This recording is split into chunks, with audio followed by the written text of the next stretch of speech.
Olá, meus queridos amigos, a paz do Senhor Jesus.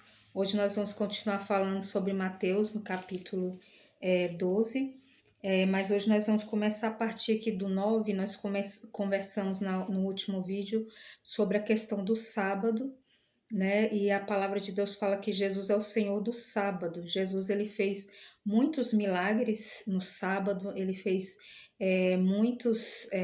muitas curas, libertou muitas pessoas no sábado.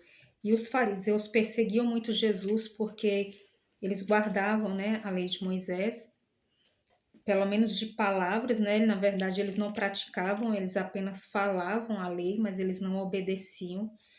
E por isso eles perseguiam muito Jesus. E Jesus, ele ensinou que o mais importante é nós estarmos fazendo a vontade de Deus todos os dias, né? Mas se alguém guarda o sábado, tudo bem, vamos guardar todos os dias para Deus. Aqui, a partir do versículo 9, o Senhor Jesus, ele saiu dali e ele foi para uma sinagoga. E lá ele estava pregando a palavra e havia um homem com a mão aleijada, com a mão mirrada.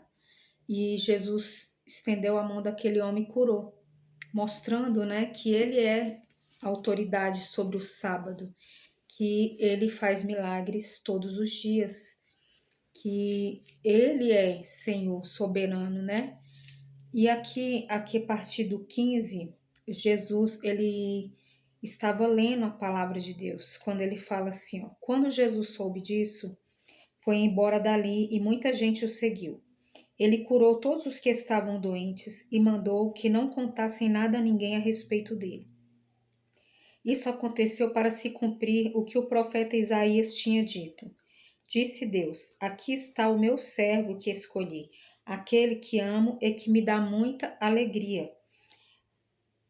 Eu porei nele o meu espírito, e ele anunciará o meu julgamento a todos os povos.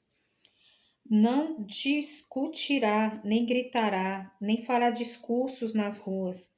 Não esmagará o galho que está quebrado, e nem apagará a luz que já está fraca. Ele agirá assim até que a causa da justiça seja vitoriosa, e todos os povos vão pôr nele a sua esperança.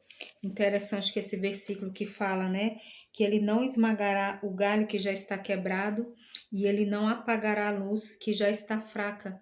Quer dizer que ele nos entende nas nossas fragilidades, né?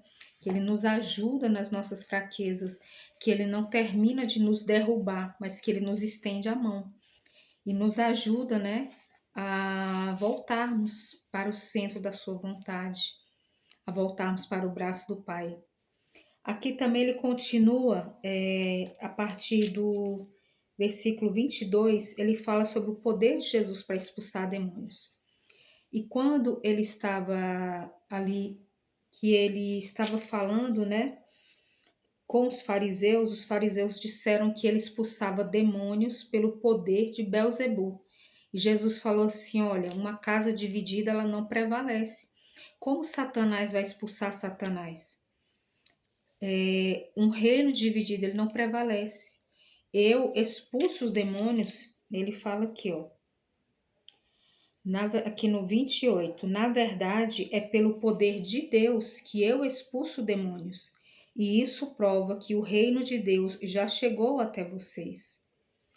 Então, Jesus estava explicando, né, que é pelo poder de Deus que ele expulsa os demônios, mas os fariseus chamavam Jesus de que ele expulsava demônios pelo poder dos demônios. E isso, inclusive, é uma blasfêmia, né?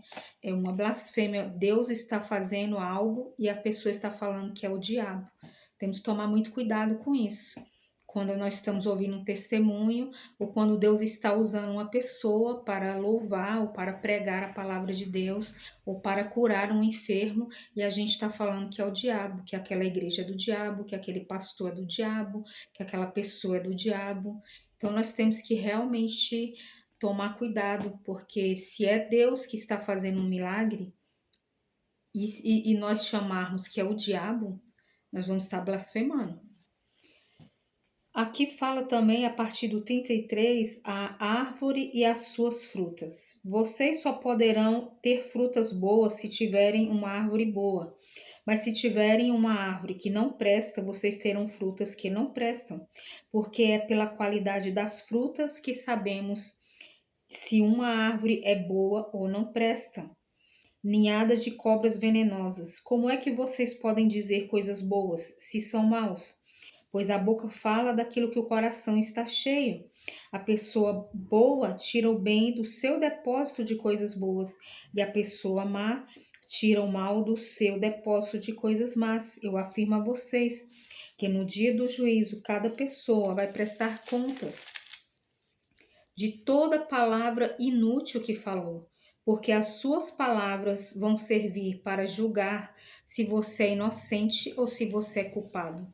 Então, aqui, realmente, assim, o cuidado que nós temos que ter com as nossas palavras, porque as palavras, ou elas edificam, ou elas podem destruir, ou elas levantam pessoas, ou elas podem derrubar, ou elas unem, ou elas podem desunir, destruir relacionamentos, não é? Então, nós temos realmente que tomar cuidado nas nossas palavras, porque elas podem atrair a presença de Deus ou a presença de forças malignas.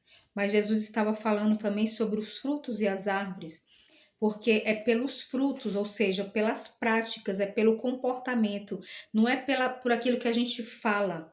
Os fariseus, que Jesus estava condenando aqui, eles falavam a palavra de Deus, eles falavam as leis de Deus, mas eles não faziam. As práticas deles mostravam que eles eram ruins, que eles não tinham verdadeiramente uma comunhão com Deus. E é isso que vai mostrar que eu e você somos cristãos, as nossas práticas. É isso que as pessoas precisam ver em nós, o comportamento de povo de Deus, de pequenos cristos, né? Que são cristãos. E aí os fariseus continuam aqui do 38 até o 42. Jesus estava conversando com eles e eles estavam pedindo um sinal. E Jesus, um milagre, que Jesus fizesse um milagre, que eles queriam um sinal para crer nele. Mas Jesus já tinha feito muitos milagres. E Jesus continua aqui explicando para eles, né, que o único sinal que eles veriam seria como o sinal de Jonas, que passou 3 dias e 3 noites no ventre do peixe, e que Jesus também iria passar 3 dias e 3 noites no centro da terra, né? Quando Jesus ele foi crucificado e ele morreu, ele passou 3 dias ali, ele foi ao inferno, ele tomou a chave, né? Ele destruiu, ele venceu Satanás, ele venceu os demônios, e ao terceiro dia ele ressuscitou. E era esse o sinal que eles viriam, a morte e a ressurreição, né? Aqui Jesus fala também algo muito importante a partir do 43, ele fala sobre a volta do espírito mau. Jesus continuou: quando um espírito mau sai de alguém, anda por lugares sem água, procurando onde descansar, mas não encontra. Então diz: vou voltar para minha casa, de onde saí. Aí volta e encontra a casa vazia, limpa e arrumada. Depois ele sai e busca outros 7 espíritos piores ainda, e todos ficam morando ali. Assim a situação daquela pessoa fica pior do que antes. E isso também acontecerá com essa gente má de hoje. Jesus estava falando aqui daqueles que conheceram, né?